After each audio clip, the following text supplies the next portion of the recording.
When it comes to setting up a WordWork center, here's the biggest mistake I see teachers make. They think they need lots of different games and a huge center, but you don't. After 35 years of teaching, I've learned that more stuff doesn't create independence. In fact, my entire WordWork center fit on one small shelf.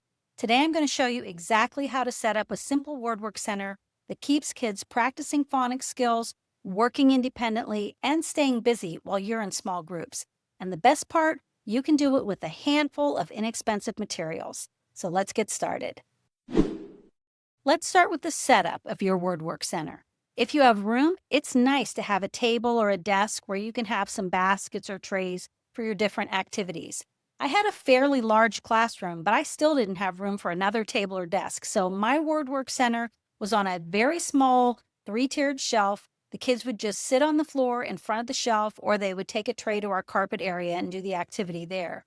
So I think that if you can find a space where you can have maybe 4 or 5 different activities in baskets, that's fine for WordWork, because it's not like your writing center or your art center where kids need a flat surface to work on.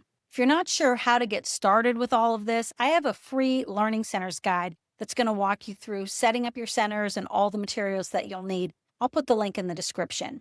Now, in terms of your WordWork center, where you put the center isn't nearly as important as what that center is supposed to accomplish. So before I show you all the materials that you should have at the center, let's take a minute to talk about why this center matters.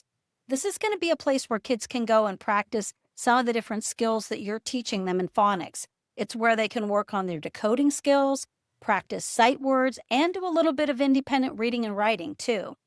I think that practice is the key here. You know, kids are getting new skills thrown at them every single day in every single subject, and it's a lot. And so it's like anything else in life. When you practice, you get better. So I think that when you're planning out what centers you want to have in your room, a WordWork center is really a good choice. Now, before you start filling baskets with activities, there's something important that you need to remember about this center. Unlike some of your other centers, this is one that you're going to be changing and adding to often.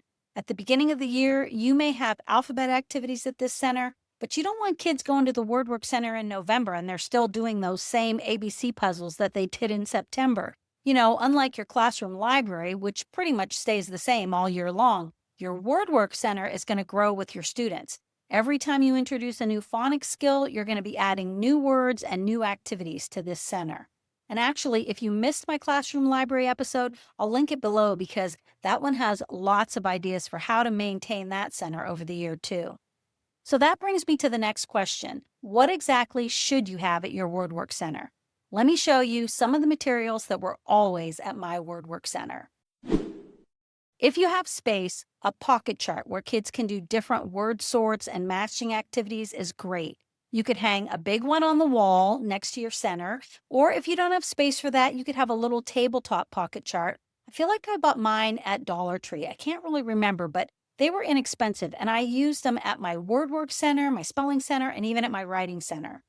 I think a word wall is a really good thing to have at your WordWork Center too, and if you can make it interactive, that's even better. One way that you can do that is to put your word wall on a small magnetic whiteboard and then print out your sight words and mount them on magnetic tape.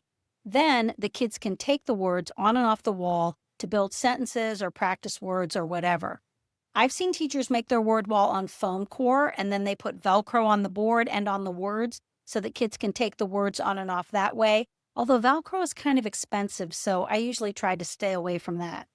Another really simple and inexpensive way to make an interactive word wall is to use a big sheet of poster board. And you just cut small slits in it, and then you can paper clip the words to the word wall by sliding that word down onto that little slit in the poster board.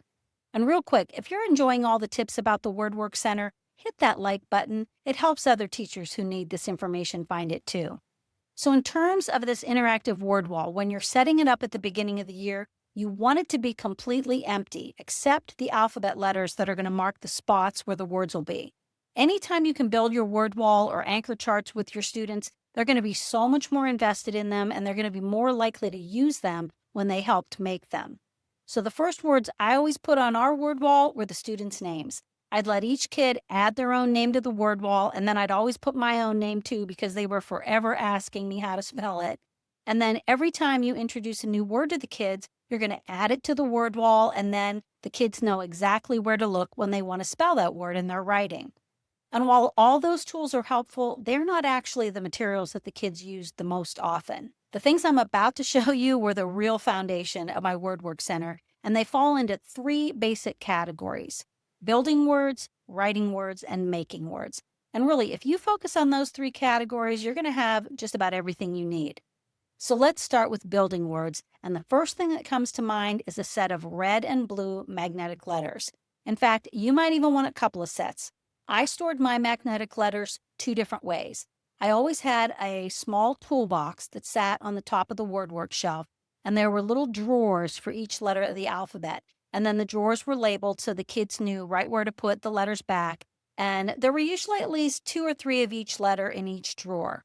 And then the other way I liked to store magnetic letters was on cookie sheets. I would divide them off with a black permanent marker, and then I'd write the letters in each square, and then the kids knew where to put the letters back after they used them.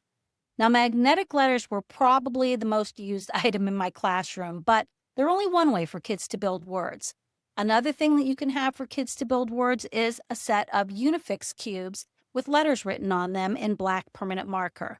Then kids can build CVC words and sight words by sticking them together. Another fun way for kids to build words is with a small felt board and felt letters. I love a good felt board. You can do so many things with it. So once kids can build words, the next step is getting them to write them. So the second category at your WordWork Center is writing words. And this is where kids can practice writing letters and words and sentences. I think that dry erase boards with markers and erasers are a must. They're a great way for kids to practice letter formation or practice spelling words, and you aren't wasting any paper. And they can just practice on it and wipe it clean.